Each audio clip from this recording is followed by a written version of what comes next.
everyone, welcome back to my channel. My name is Chia. First, I want to apologize if you hear any construction sounds in the background. They're doing a bunch of construction stuff in the parking lot in the apartment, and so if that's in the background, I'm sorry. But right now there's nothing really I can do about it, so I'm hoping that you don't hear a lot of it. Today I wanted to do something different. Earlier this year, I did post a video reading 1-star reviews of my favorite books. Today I want to do reading 5-star reviews of my least favorite books. I got this idea from Jamie Falk. She's one of my favorite booktubers, and I wanted to do it also because there were a good handful of books in the past year and a half that I didn't particularly find my favorite, and I wanted to focus more on the books that are kind of popular in the book world and the one that I particularly didn't really like. But I would like to see what other people said on their 5-star reviews and see if it changes my mind or opens my eyes a little bit, because there are a handful of those books that I might have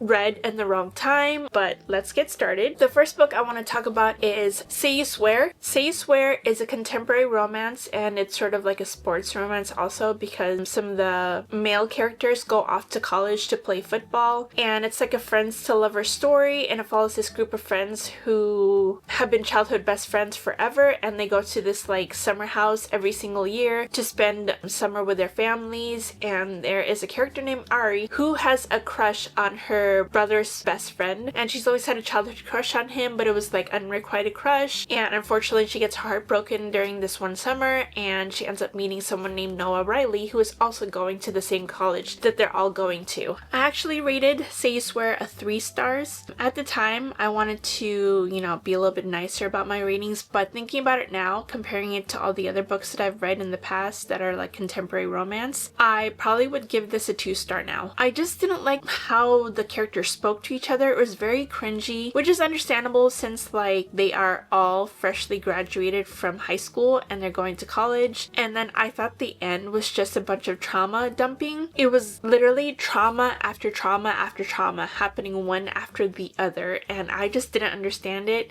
and I couldn't understand any of the characters. And I did like Noah Riley. I thought he was kind of sweet to the main character, but I just didn't get it. I didn't understand the purpose of it. I'm going to see what people said when they rated it 5 stars. Ooh, majority of these 5 stars are pretty long. I'm trying to look for shorter ones. Okay, so this person said, "Holy crap, I'm flabbergasted. This is probably one of my top favorites by this author. The inks was insane. My heart got shot to smithereens more times than once, but amongst all the emotional inks was such a profound feeling of love for our hero. He was everything I seek in my book characters, steady, hot, caring. He went above and beyond for our heroine. All these characters pulled on my heartstrings. I never wanted to let them go. This was such a slow burn which got its hooks into me from the get-go." I see where the slow burn is coming from, because it is kind of slow burn. Main character, female main character, is going through the heartbreak of not being loved by the person that she's been in love with for years, and now she slowly tries to become friends with Noah. And I like the slow burn aspect. I see that. I see that also this person really liked the male main character, which I thought so too, but he wasn't enough for me to give it a 5 stars too. He made it so that it became the 3 stars that it was. But now, if you removed Noah from the whole entire story, I probably would have given it, like I said, a 2 stars, or I probably would have DNF'd it, which I don't really DNF books, but the cringiness that was happening in the story just wasn't my cup of tea. So I'll read another one. Same thing.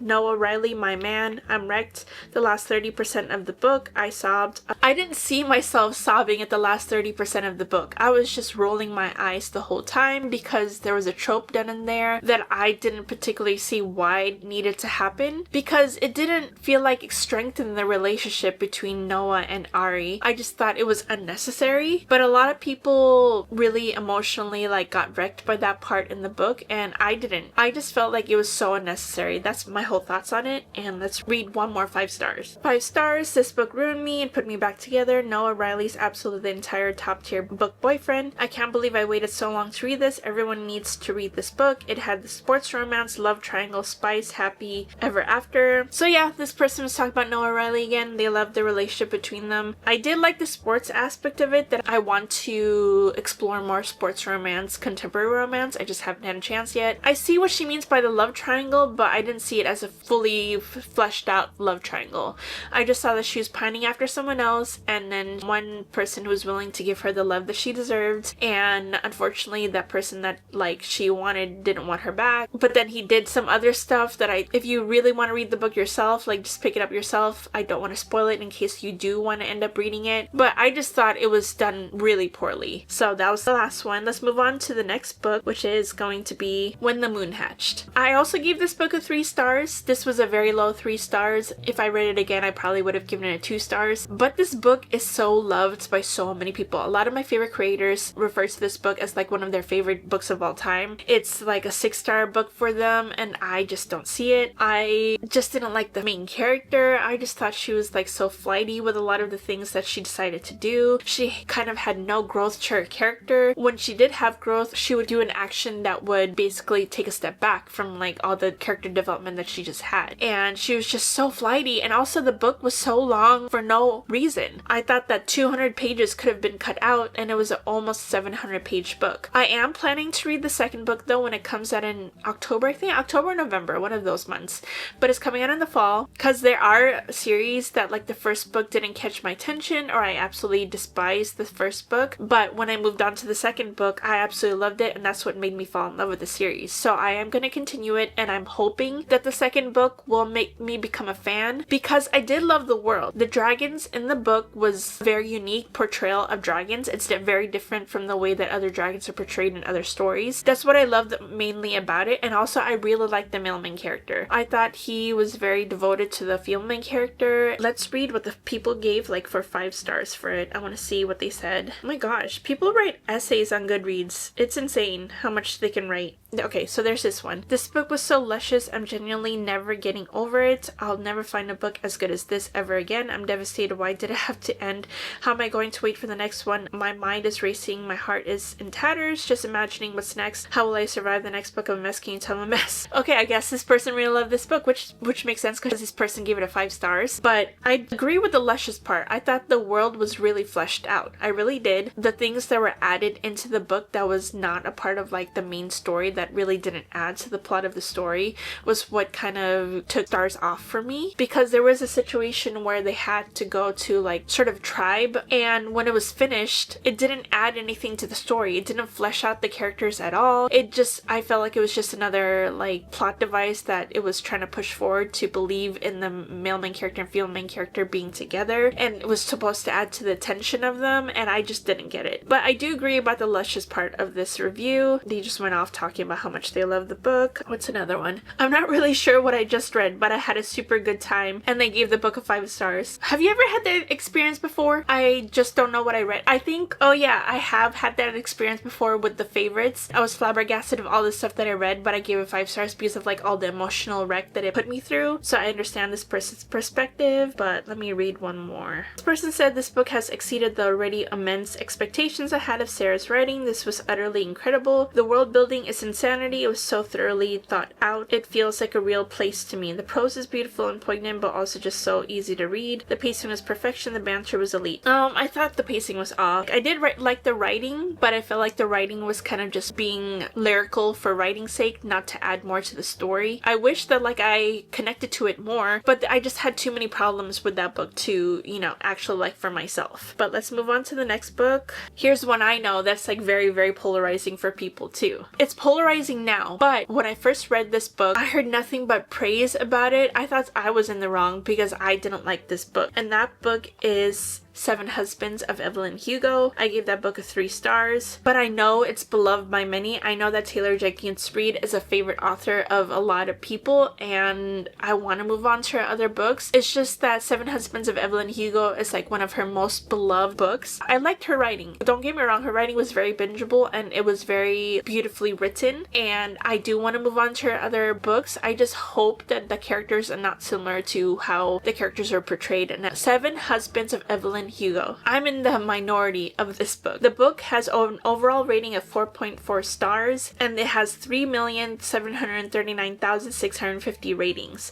So for it to be 4.4 stars for a 3 million amount of ratings, it shows that I am in the minority here. Yeah, I just didn't like how Evelyn was portrayed, and I just didn't feel like she learned anything in her life before the ending happened. I don't understand some of the things that she did and how people were kind of easily forgiving the way she treated people, especially the person that she loved so much. I thought it explored everything really well, and I really liked how it's explored how things were portrayed in the old Hollywood world. And I love that setting. I love reading about old Hollywood stories, and I loved reading about like biographies of people during that time, especially if they were famous around that time. But I just thought she didn't have any growth, and I absolutely despised her character. Let's move on to see what people said about it and who rated it 5 stars. And I know there's a lot of people who rated it 5 stars. Yeah, there's like 2 million ratings of 5 stars. That's insane. And there's only like 300,000 people who rated it 3 stars, which I'm in that group. Again, with the long paragraphs, my goodness. A spectacular book, well deserving of 5 stars. All of the characters feel like real people, complex, nuanced, and painfully human. Not only is the story incredibly diverse despite its old Hollywood setting, it also has the best bi representation I've ever seen. Their journey through Evelyn Hugo's life is filled with trials and tribulations, love and loss, mistakes and redemption, all the while Reed does a great job at making you feel all the emotions along the way. I agree that like Taylor Jenkins Reid knows how to make you feel the emotions of the characters. She knows how to write her characters where they're flawed, and I love flawed characters. I really do. I just don't think I saw redemption for Evelyn Hugo. I just didn't see it, so I don't really agree with that. That's my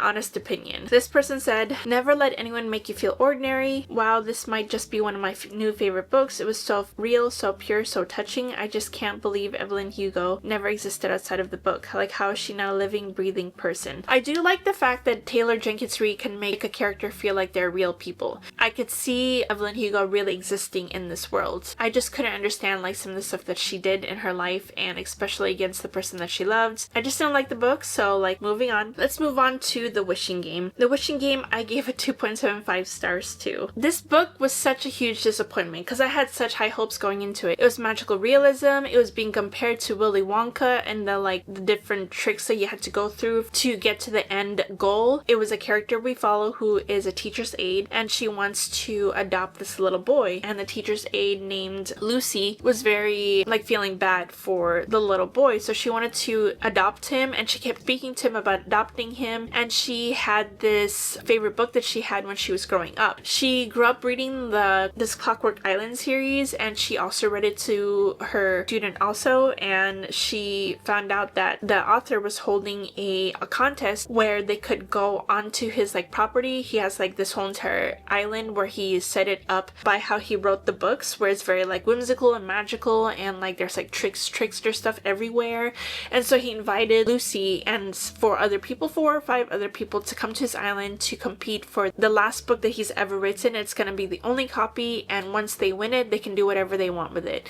So she decides to join this contest because she gets invited to it because she met the author when she was a kid, and there's this whole entire story behind it. And so she goes there and she competes, and they made the trials and the different obstacles they have to go through to win this book seem much bigger than it was, and it was just so poorly done. Her relationship with the student that she wanted to adopt was very inappropriate in my eyes, because she kept telling him that she wanted to adopt him, and then she was going through struggles of adopting him. I feel like she was bringing up his hopes before she was able to actually really adopt him. And then she was consulting the adoption agency, and she basically was told that there was no way she could provide a stable environment because she was living with 3 other roommates, and she wanted to bring a little child into her living situation, and also she was not financially stable to take care of him. And so I want to see how many 5 stars there are for this book. 61,000 rated it 5 stars, and then I rated it 2 stars. 7,000 rated it 2 stars.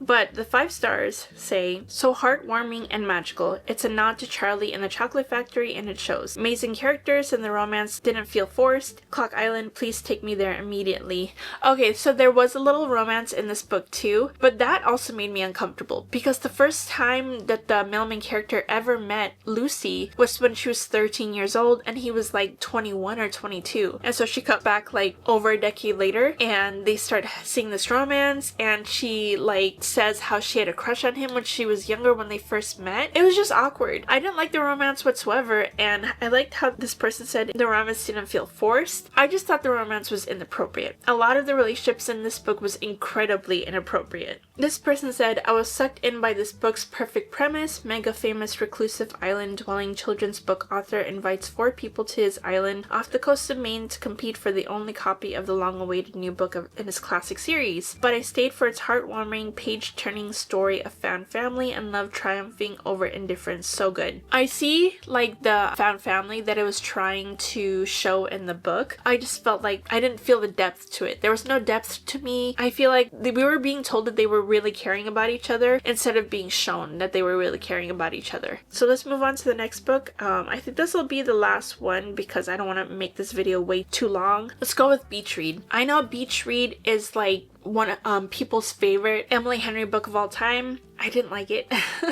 I probably am in the minority again for this. Oh, actually, it got like a 3.99 rating on here, average rating on Goodreads, and 1 million ratings on here. So I might not be the minority, but I love Emily Henry's writing. Happy Place and Funny Story are like my 2 favorites of hers.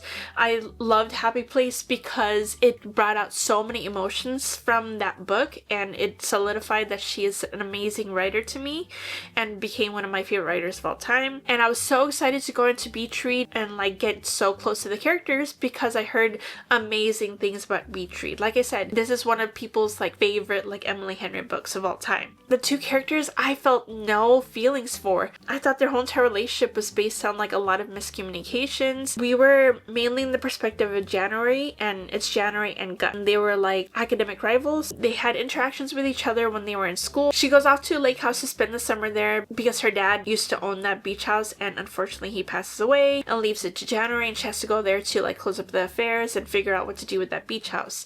And next door happens to be Gus. I just didn't like their romance. It was very, like I said, miscommunication heavy, and I felt like a lot of their problems got brushed under the rug. That's why I didn't really connect to Beach Read, and it's probably like my least favorite, which is opposite since everyone loves Beach Read. But let's go in reading the 5 stars. Okay, so this person said, this book that started it all for me. I have never been a reader. This book was recommended to me, so I thought I would give reading another go. This book was incredible and made me fall in love with reading. Emily Henry did an incredible job, and I can't wait to read every single one of her books. The storyline in Beach Read was great. I fell in love with the characters and was hooked the entire time. So I guess like it does matter when you read these books because it was timing wise for this person, how it made them become a reader, which I can see, because if it was the first book that I ever read, I would fall in love with reading too, because I would fall in love with how beautifully written it is. From the perspective of like reading so many good contemporary romance books and so many good like fantasy romance books, and seeing how in depth like some characters' relationships can get when it's like a romance. But if I read it first, then it would probably be a different story. So I see what this person is coming from. Okay, so another person said, 5 deeply moving, relatable, don't judge a book by its cover, must read, 5 stars. Boy, did this book take me by surprise. I honestly didn't expect to love it as much as I did, but January, Andrews, and Augustus Everett stole my heart. This story is full of snarky banter and so much more emotion than that cover and title would lead you to believe. This isn't your typical love-hate trope plot. It made me laugh, brought me to tears, and was a lot more emotional than I expected. I like January's side of the story. She was going through grief and a lot of emotional turmoil because of things that she discovered about her family. I loved her side of the story. I at points started feeling myself tear up because of the things that she was going through. I just was so disappointed because this book was meant to be a romance, and it was not to focus on the development of the 2 characters within the relationship. And I saw them individually develop. Well, more on January's side, I didn't really see from Gus's point of view. I just wish maybe we could have gotten his perspective as well, because I just felt like there was nothing really like developing in their story. Okay, I'm gonna read one more. This person said, what if I moved into Beach House for the summer because of family issues and made a bet to swap genres to write with my new neighbor / college writing nemesis and go on dates described as research to learn about cults and participate in line dancing only to accidentally fall stupidly in love. The different things that they did for each other so that they could learn how to write each other's genres. I love that part of it. Again, my big problem was between Augustus and January. I just didn't like their relationship, and if it was just a literary fiction book and it was just about like the emotions of the different things they were going through and it wasn't like a romance, I probably would have rated this higher. But because it was a literary fiction and a romance at the same time, I need an equal amount of both, and I didn't get that. that was the last book I was going to talk about. This was actually really fun. I like seeing other people's experiences and opinions about books because reading is subjective, like I keep saying, and I love seeing how people have different experiences when we read books. But anyways, thank you for watching. If you want more videos like this, like and subscribe. It really does help my channel a lot, and I will see you all next time. Bye.